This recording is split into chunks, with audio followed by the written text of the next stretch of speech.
We all keep our phones safely stowed away when driving, right?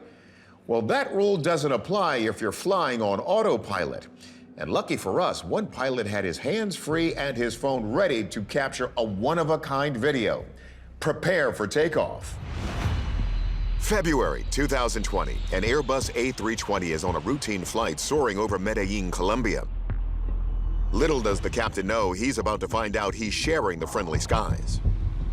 The pilot does us the favor of showing his altimeter, and we can see that he's flying around 30,000 feet in altitude.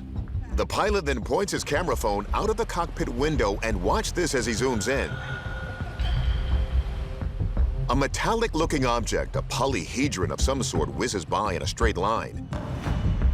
We slow it down and zoom in further. You can see it kind of looks like a cube. It has these kind of little points that stick out. It does seem to be darker in color and not like a bright, shining balloon.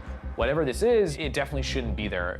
Now, it's hard to judge this object's size without knowing how far away it is, but scientist Amy Eskridge estimates it's 10 to 15 feet in diameter. One theory is that if we were visited by another civilization, they might send probes ahead of when they actually come. And consider this. A similar object was spotted by an FA-18 fighter pilot in 2018 at an altitude of 35,000 feet. It still hasn't been identified, and its structure, unlike any known airframe, lends credence to the alien probe theory. They might want to collect data, maybe do a little surveillance, a little monitoring before they actually show up. In the U.S., we associate Medellin, Colombia with drug cartels. But in South America, the city is known for UFO sightings. In fact, after UFOs were spotted over a soccer stadium and above a forest, the city earned the title the New Roswell. So we're turning to our experts to see if they can tell us what's going on.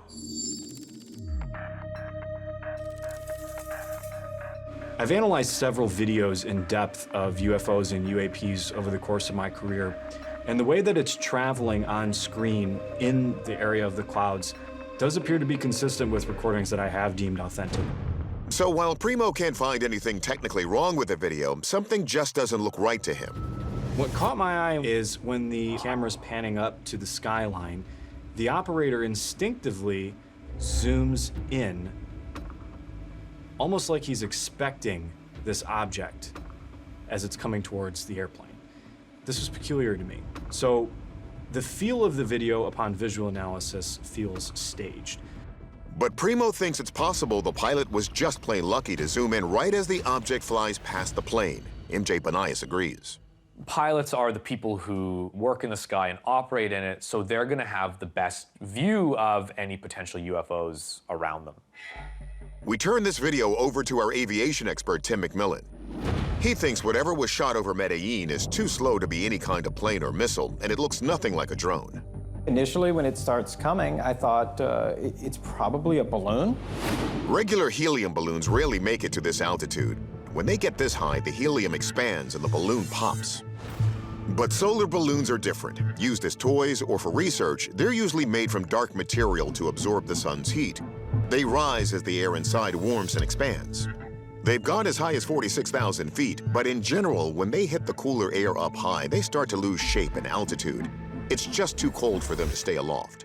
It almost seems to have an odd cube-like shape. That is exactly what the Navy pilots have reported seeing off the east coast of the United States. They're currently part of the unidentified aerial phenomena that's being investigated by the Department of Defense. I don't have a good explanation.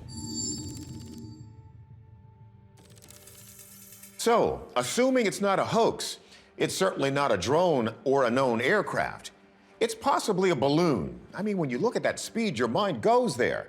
But it's extremely rare for a solar balloon to reach this altitude.